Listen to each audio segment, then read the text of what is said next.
Daniel Halper and Adam Ben Ezra, Brentwood School of Veterans Support Club. Terry Richards, January 5th, 2015, Los Angeles, California. Uh, in February of 1968, I went to, I joined the Army and left on February 15th, 1968. And my induction center was actually Columbus, Georgia. No, it wasn't. Wait a minute. Fort Jackson, South Carolina, I believe it was. In Columbus, South Carolina, something like that, I can't remember. And then from there, I went to Fort Gordon, Georgia, which is in Augusta, Georgia. Spent 2 months in basic training, where you have a lot of physical training. You learn martial arts. You learn how to shoot a rifle and a gun. You learn how to throw hand grenades. And you do a lot of marching and bivouac, which is camping towards the end. And then you go under barbed wire fence towards the end of basic training. You go under a barbed wire fence at night, and they're shooting live ammunition over your head with tracers so that they can see where the ammunition is going. So that's to simulate, real combat. But I saw a lot of guys break down mentally. A lot of them were kind of like Klinger not a lot of them, a few of them were like Klinger from the TV show MASH, where they were trying to get out, So they did just about everything they could to get out. Some of them were kicked out because they didn't really want to leave. Some guys just couldn't make it, couldn't handle the mental part of it, where they try to break you down mentally. They yell in your face. They make you crawl into the barracks, in the middle of the night after you just come out of the showers or in bed. And, there's only a few guys. It wasn't out of my whole basic training camp.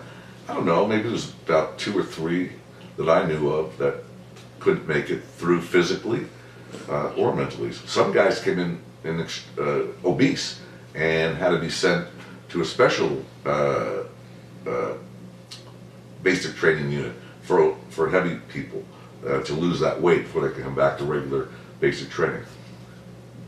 And so Fort Gordon, Georgia, in Augusta, Georgia, there was really not much to do there except on Sunday mornings, a bus from the USO would take you down to the Jewish Community Center, where we'd have bagels and lox, on Sunday morning, which was great.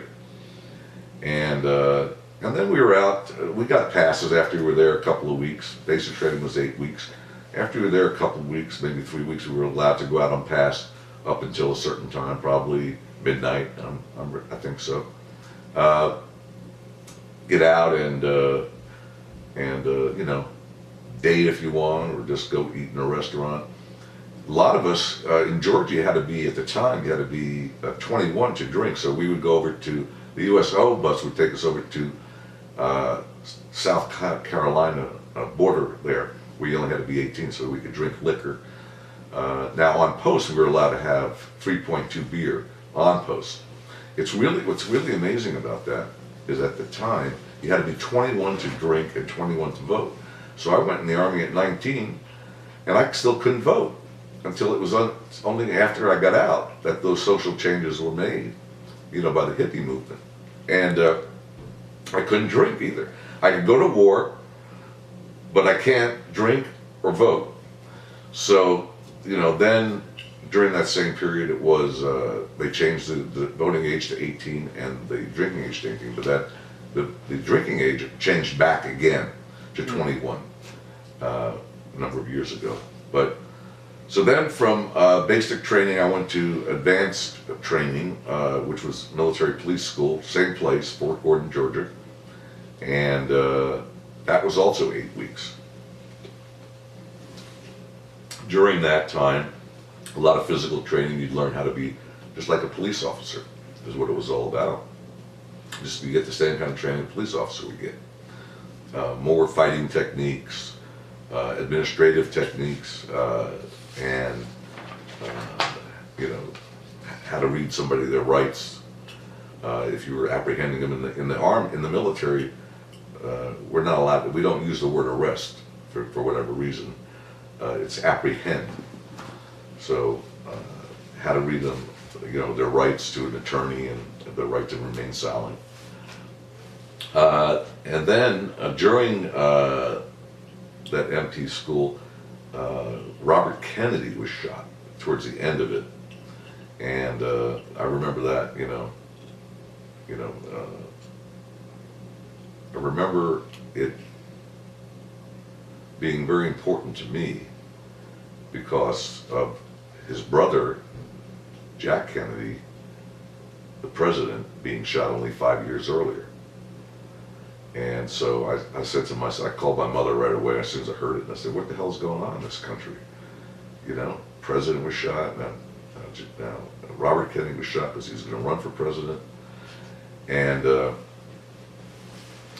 so anyway, that, I was young, but I still could relate politically, to the President Kennedy and Senator Robert Kennedy. So after MP school, I went home for 30 days, and then I flew to New Jersey to go to Fort Dix. This would have been in July of 1968. And then we flew from Fort Dix to Frankfurt, Germany, and we were bused into the 21st Replacement Center, which is a holding area to assign troops to certain posts eventually.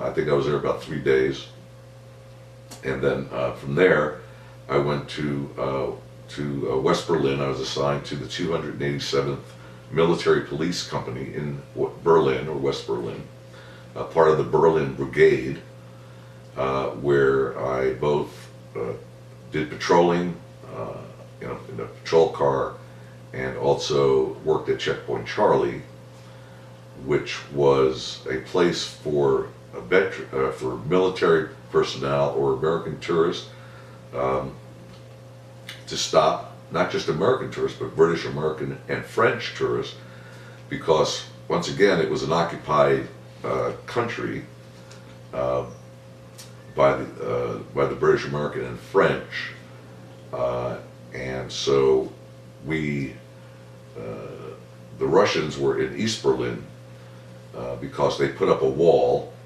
and once they put up a wall, it was no longer just Berlin. It was renamed West Berlin and East Berlin, and so we processed tourists and military personnel who wanted to go over to East Berlin to sign in with their name and all the information about them. So, and when they expected to come back, so that they did come back, we would start looking for them. Okay, and we were allowed to go into East Berlin. At the time, we did not recognize the East German government. We had no consulate in East Germany. It was the Russians who were running East Germany anyway. The East Germans military was just a puppet for the Russians. So we were allowed to go in there in uniform. You had to be in uniform. We could drive in or walk in. And unlike the tourists where they could be frisked and searched to see how much money they have, or if they had any kind of weapons, or anything that Could you describe any unusual events you guys pulled pranks on each other? Pranks, did you say? Yeah. And He wasn't, let him finish, he was in the middle of the story. Oh, okay. So, well, let me really. I can't think of really any pranks. Yeah. Except in basic training, we had some pranks, but you want me to get into that? What unusual events? I think you should continue where you were. Okay, all right. So, so we were allowed to go into Berlin in our uniform because if we went out without our uniform, we could be considered spies. And we got a 16-for-1 exchange. We got 16 East German marks for every U.S. dollar, and so it was like a 4-for-1 exchange. And but tourists, they could only get they had to buy an equal they would not get any special rate. So we would go over there, we would go into like to the most expensive restaurants, have Chateaubriand and wine and all that. Might cost us $3 or $4 because of the exchange rate. It was the same places where the Russian officers ate. And we would do that, and then we'd go out and buy gifts for our parents, or our family or friends back home. So that, and then again, it was like a 4-for-1 exchange on the U.S. dollar. So I bought my mother Crystal. I bought my former boss, where I worked, a cuckoo clock, and so anyway.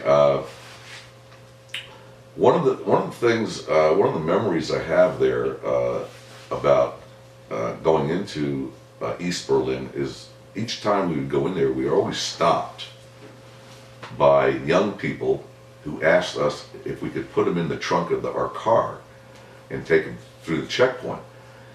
And we wish we could have done that, but we would get in trouble not only with our military, but we could be arrested and cause an international scene, and so we had to politely decline. But if somebody put their hand over the wall, if their hand was over the wall, then we could help them come over. I never saw that happen, but that's the instructions that we had. Well, another thing is, when I worked the checkpoint, I'd work in the booth where I'd take the information from tourists, their names and where they lived, phone numbers and all that. But I also was in the observation post upstairs with binoculars, and you were like 25 feet from where the East German soldiers were, and but they were looking at us from their observation post, and we were looking at them. And you see a few Russian officers, walking around, and we were only allowed to be stopped and talked or interrogated by Russian officers. We didn't have to recognize the East Germans because we didn't recognize them at the time. We didn't have a consulate or an embassy with them. But going through Berlin, one of the interesting things is the Brandenburg Gates, which used to be just a place where people would go back and forth before the wall went up, and Hitler's bunker was there. And also, you were looking at the horse and the rider. If you could see the horse and the rider, the horses and the rider, they always said, well, you're in East Berlin. Okay, so. But West Berlin at the time was a big party town, so, we did our 8 hours of work, and we'd go out after work and, go to bars and drink and meet women and just, have a good time. And then on leave, I visited a lot of European countries, and so that was great. And so then after Checkpoint Charlie, it was in March of 1969, I'm thinking, let me see here. It was March of 1969 that the Russians and the East Germans were having maneuvers on the Autobahn. And the Autobahn runs from West Berlin down to Helmstedt, West Germany.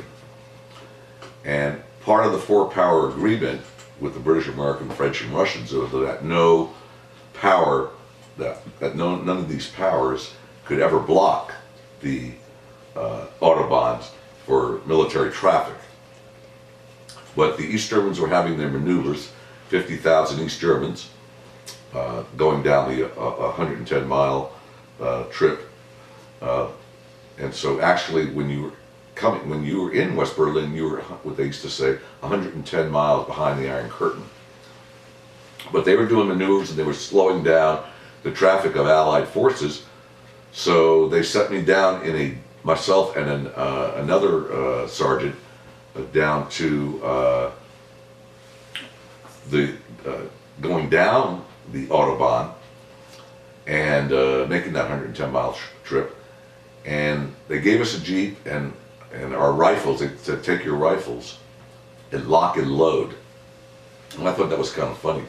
to lock and load. You know, you got 20 rounds in there. You know, you got 50,000 East Germans and Russians doing maneuvers with tanks and all kinds of, you know, firing equipment, and here they do, like I'm really going to do, we're going to really do anything if, you know, if they stop us, we'll go, now we got these rifles, you know, better stand back.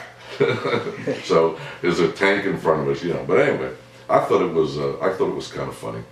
Anyway, and so then we got to checkpoint, we reported, you know, it was a reconnaissance trip, so we reported that we weren't held up that long.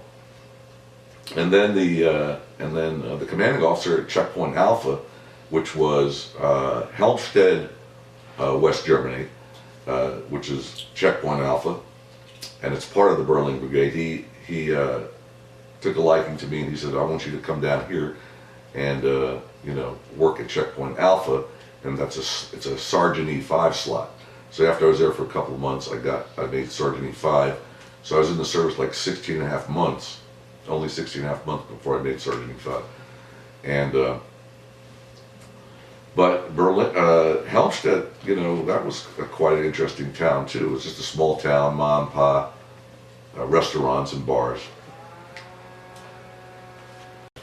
And so we felt like, you know, we should be there and not be having so much fun in Germany. So we asked to, you know, go to Vietnam. And when I went home for 30 days. This would have been in September, I think it was in September of 1969. I went home for 30 days, and then I flew to Fort Lewis, Washington from Miami Beach. And when I got there, I was put on hold because I needed a MP desk sergeant with a secret clearance at this post in Korea. And so they diverted me there.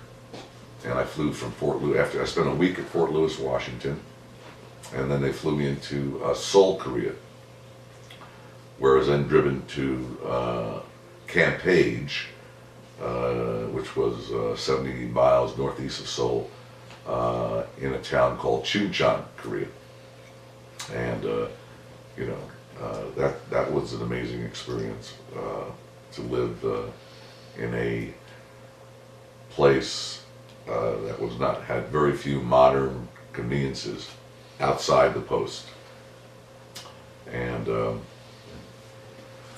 so I was an MP desk sergeant there, and I would also go on patrol. And I had my own platoon. I was also a platoon sergeant. I had like 6 American soldiers, and then I had 3 Katusas. And Katusas, with that stamp, that's an acronym for Korean Augmentation to the United States Army. And these guys all spoke English fluently, and most of them came from well-to-do families. The ones who did come from well-to-do families went into the ROK Army, or the Republican Korea Army, which was, you know, very strict and regimented, and they got all the lousy jobs. But these Katusas would live with us in the barracks there, and our barracks were metal Quonset huts, and there's no bathrooms in there, no latrines in there. You had to walk like 50 yards to the latrine, and then also shower. And the only heat we had in there was diesel heat.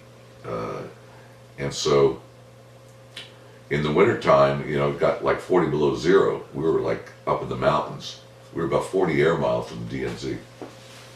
And so during the winter, sometimes we went for days without diesel fuel, with any heat, because the black marketeers would rob they would take over hijack a diesel fuel truck with all our diesel fuel. So we had to freeze our behinds off for several days, and there was no heat in the shower either, you know. And so we wouldn't even shower for several days. You know, we just, you know, tried to find some warm water, you know, somewhere, or just water with a towel, clean ourselves up as best as possible. And then in the summer, you know, the heat would stay in. There was no air conditioning there. And so, and during let's see, during the summer sometime, maybe like July and August, they had the monsoons, which for 2 months, it never stops raining. It never stops raining. It might let up a little bit, but it never stops for 2 months. And, and so that was interesting. And then I had met a young lady who was 19, I think at the time I was 20, an American young lady there. And her parents had come over from California, Santa Monica, I think it was. And her father was a scientist, and he was teaching the Koreans how to plant soybeans and build silos for soybeans. So I started dating her for the first 5 months that I was there. And my partner and I, Ron, who's also a sergeant, we were out on patrol one day, and we're somewhere in the village by a big garbage dump. We saw this little girl inside the garbage dump. Yeah. And so we picked her up and put her in the Jeep and took her back to the post. She was all full of lice. And she didn't speak English. And so we took her back to the post. So the fire department hosed her down, So anyway, I can't remember if we got her other clothes or not. I can't remember that, or somehow fixed, So, obviously we couldn't keep her with us, and so I said, well, let's bring them up to the mountain, to the convent, the Catholic convent there, to the nuns. And so they took her in, and she was orphaned. Her name was Sung Hee, and she was 10 years old, and so she was only 10 years younger than me. And I told the girl I was dating, I was telling her parents about this orphan girl with Down. And so to make a long story short, they adopted her, took her back to California, and so, she went to school here and learned English. I spoke to her once on the telephone, first time in English in 1976, when I was out here working for National Airlines here in LA. And that was the only time I actually talked to her. And about 5 years ago, I was kind of reminiscing about all that, and so I called Mark Sterner, who was the father who adopted Sung Hee, and she said, well, she had a lot of mental health problems adjusting here to the United States, and perhaps because of what happened to her being orphaned, and she it was very difficult to raise her, and she had a lot of problems, even in her adult life, even 20s, 30s. They did all they could for her, and the last place that they heard she was at was an Indian reservation in Connecticut, working in a casino, doing some kind of work there in the casino, cocktail waitress or waitress of some sort. And she had like 3 or 4 children. And so I was sad to hear that, but but they did their best. These people were Seventh-day Adventists, so they're almost like Jewish. Because they were more Jewish than me at the time, because they wouldn't eat pork and they wouldn't eat crustaceans, lobster, or anything that the Old Testament said you couldn't eat, And they observed the Sabbath Friday night and Saturday until sundown. And so, but anyway, they were great people, and he was a food scientist. He was like a food scientist. So I spent 13 months in Korea. Didn't see any combat. That we actually got hazardous pay there, not combat pay, $56 a month. So as a Sergeant E5 back then, I made $356 a month. But the dollar went a lot further. And I took an R&R leave over to Japan for Expo 70 while I was there for 10 days. I left with $300. Bought a Canon QLF camera like you have here for $60 with the lenses and everything.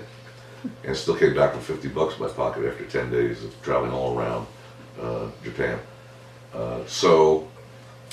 We would have MiG fighters fly over our post because we had a missile site there, Nike missile site, and so they were taking pictures, but we weren't allowed to shoot them down unless they fired upon us. But that was not their purpose anyway. But they would fly just a few hundred feet above us, And one time we had infiltrators coming in from North Korea, and we were up for 72 hours on alert.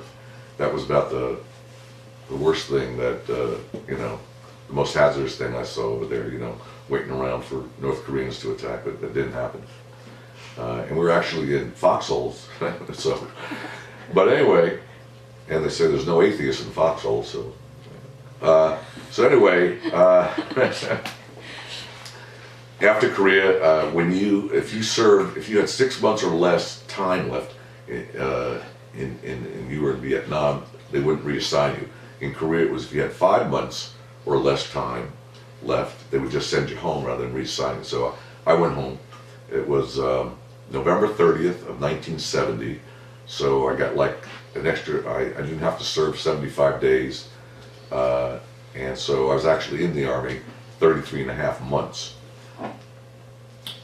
Yeah, something like that. Yeah, 33 and a half months. And so I went back to Fort Lewis, Washington, where it was in a holding area just for the day, and then took a flight back to Miami, where my mother and her friends picked me up, and that was on still, I think, November 30th of 1970. And so, I was back home. I was glad to be back home, and so then, I was still in uniform when I came home, and walked around a little bit, but then I finally changed into my civilian clothes. Yeah, tell us a little bit more about reintegrating. Yeah. What it was like. Did they, Yeah, well, yeah, that took me a while, because it was a whole different ball game there, happening while I was gone. I wasn't, like, if I had been stationed in the United States, I probably would have known what was happening, and I wouldn't have to adjust very much.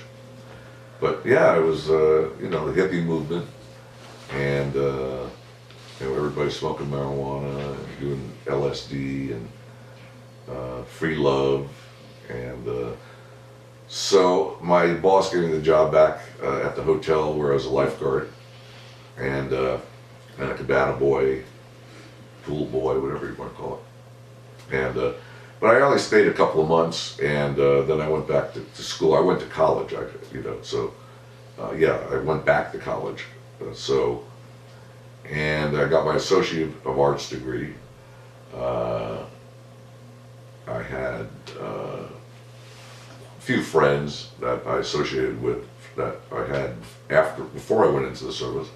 They were still around, and but growing long hair, which I did have, what I had here, I had it long. It would go down to my shoulder. I let it grow down to my shoulder. I had a mustache, no beard, but a mustache, and so it really wasn't that hard to integrate. It probably took about a year, really, to feel comfortable, with assimilating to the new changes. And so I got my Associate of Arts like in 2.5 years, or 2 years, and I worked part-time when I went to college, because all I was getting was $175 a month from the GI Bill, which paid my rent. I had an apartment on the beach, in Miami Beach, and that was cheap, back then. It was 1971 now we're talking about, and then so I drove a taxi part-time, and that was how I got my spending money. Did being in the military affect your relationship with your family or friends in any way? Being in the military, since I wasn't in combat, and I didn't really, I had the only fighting I saw was, breaking up bar fights with GIs. I don't recall there being any difference in it was just my mother. My father was dead, and so no, I don't think there was any difference. I think the hardest part was becoming hip to what everybody, my generation, was doing.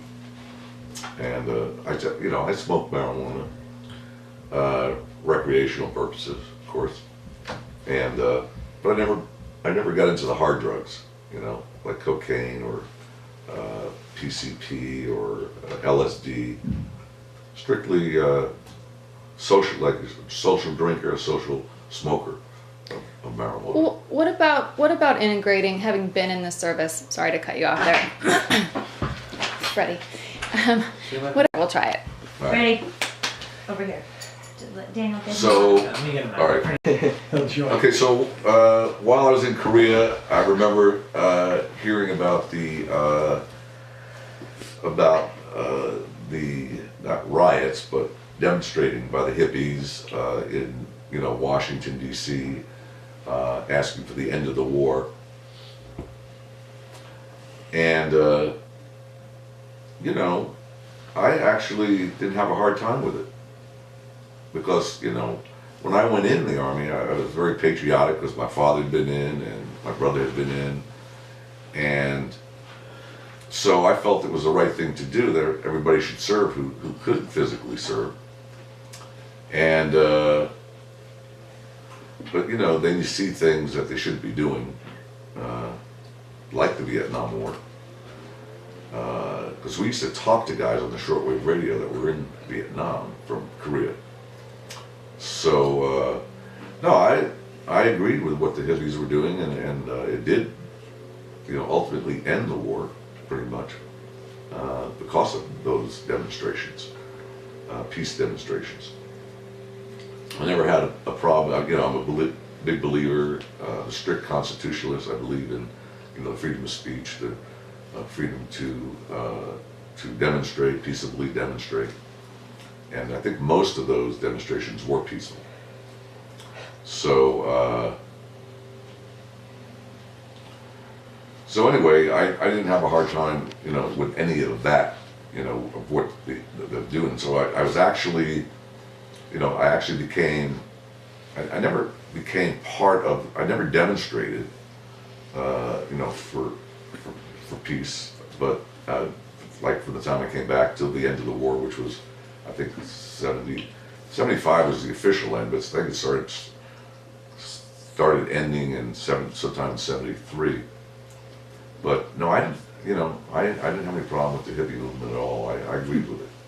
Okay. How did enrolling in the military and like going through your service change you as a person? Did you learn any?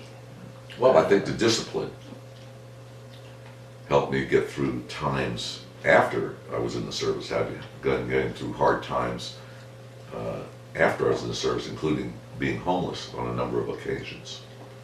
And so that kind of discipline definitely helped me through many things besides being homeless. Just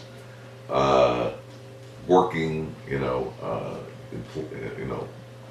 working in a job, trying to make a living, and having tough times. That kind of discipline, I felt I was able to survive it because I knew it would just be temporary, and I knew I could overcome it. And I think that came from service. And of course, a certain amount of fighting techniques, which I was not a person that liked to get into fights. So, but and I think I saw the world differently.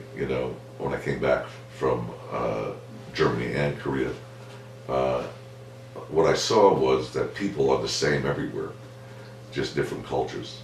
There's good and bad people everywhere. And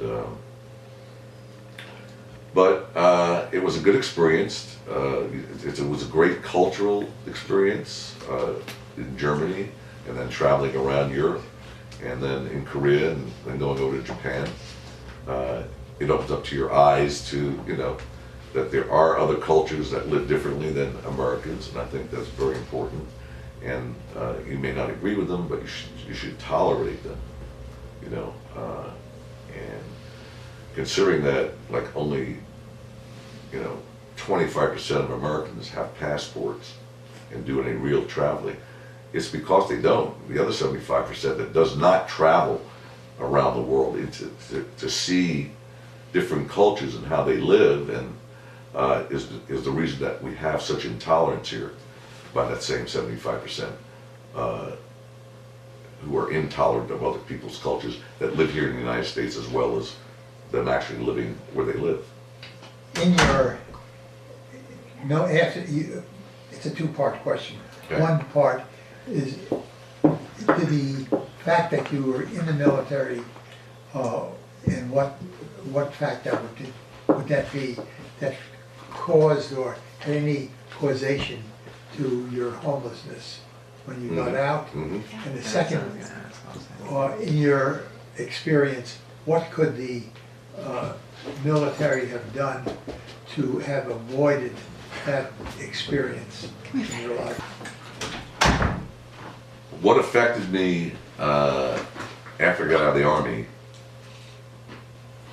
and still affects me to this day to a certain point, is that 3 weeks after I got out of the service, I came down with cluster headaches, which are not the same as migraines. They're actually called the suicide headache because it's so painful.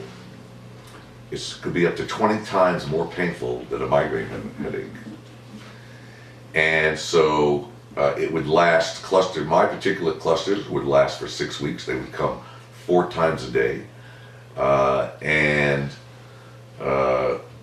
For years, probably about the first 3 years, I think, after I got out of service, they would come once a year, last for 4 to 6 weeks, and just totally immobilize me.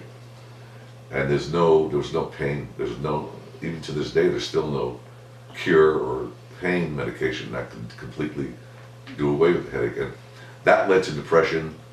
That led to, I believe it was service connected. I don't know how. Okay, it could be a number of factors. Could have been the nuclear missiles up there, the radiation or something like that from where I was in Korea. It could have been psychological, unconscious psychological. Perhaps, I don't know, but I filed for it, and it was the VA who diagnosed it in 1972, and I actually never applied for service-connected disability because I didn't think it was going to last my whole life. I thought, this is just a temporary thing, it's going to go away. And so, it affected me for about the first 3 years. It affected me quite a bit. And then when I went to work for the airlines, I went like a 5-year period without getting them very badly, very intense. And so I was able to cope with that. But after that, they would pretty much come once every year or every 2 years, the last 4 to 6 weeks. And that caused me to have depression because I couldn't work. I had to quit my jobs, or I had to stop doing my job, and it affected me having any kind of recreational, always worrying when it's going to hit me. It would come like every 4 to 6 hours. And I have to say that if anything had to do with my homelessness, it was the cluster headaches, because I did, I never had enough money to last me to get through that 6-month period. And then after they stop, you're so shooken up by it, it still takes maybe another month. And so in 1990, I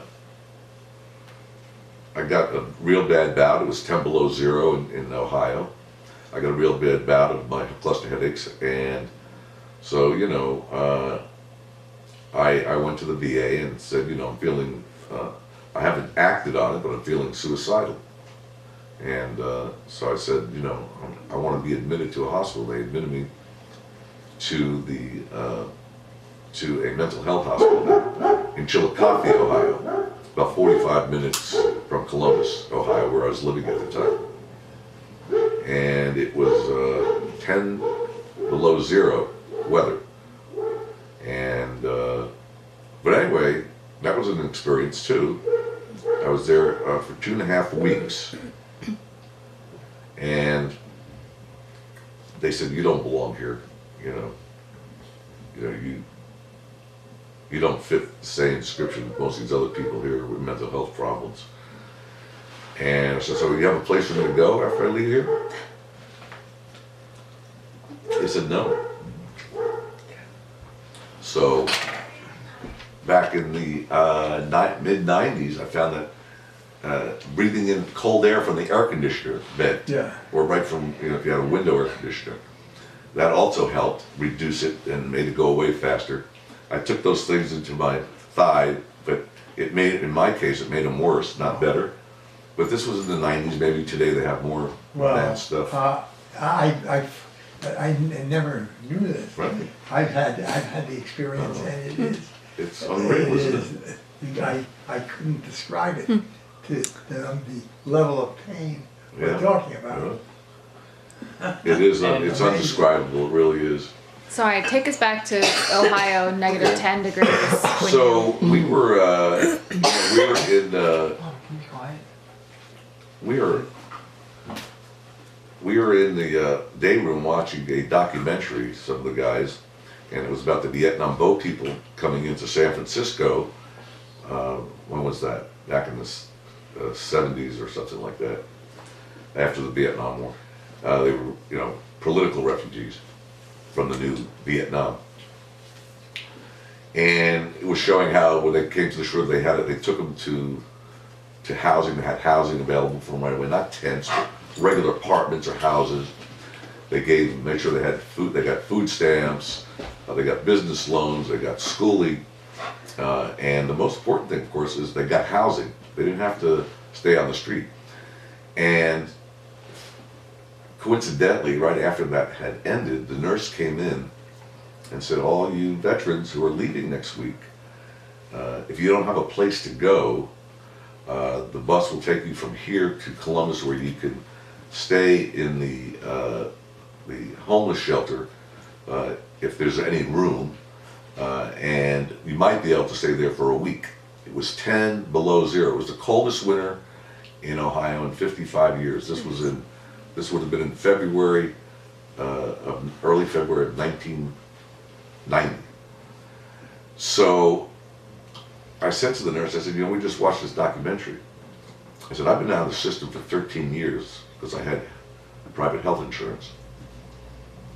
And I said, is there not any place for sick or disabled veterans to go until they get well, or they can get, disability? And he said, "No." Wow. She said no.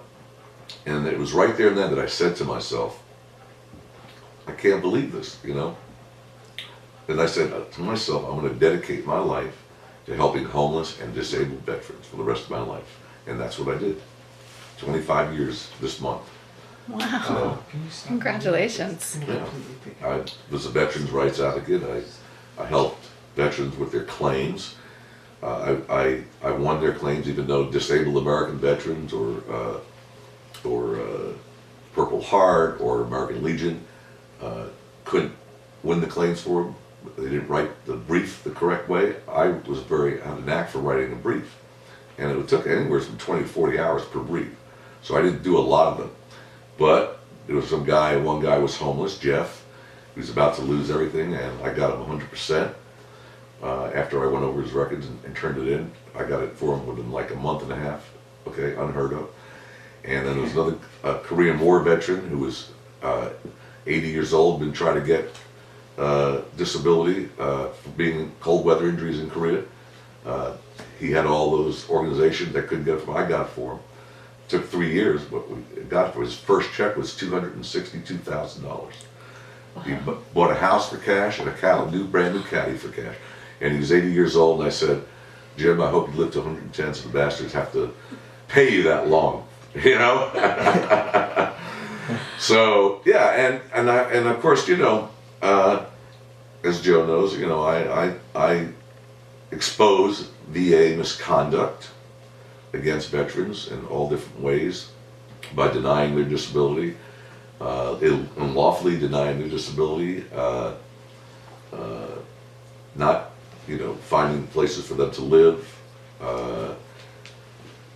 Although it has become better, since President Obama is in with all the new vouchers, and not giving them all the rights that they are entitled to. Like a lot of people don't like to hear the word entitlement, but veterans are entitled to more than Americans that are not veterans, as far as I'm concerned, for all the obvious reasons. Serving and sacrifice in defense of this nation's freedom and other nations' freedoms throughout the world. Okay, so we have to be treated differently. We should be treated differently, and we should be able to get. There shouldn't be one homeless veteran on the street unless they want to be, and there are a lot of veterans that will not come in. But the word homeless and veteran should not be in the same sentence. Can I ask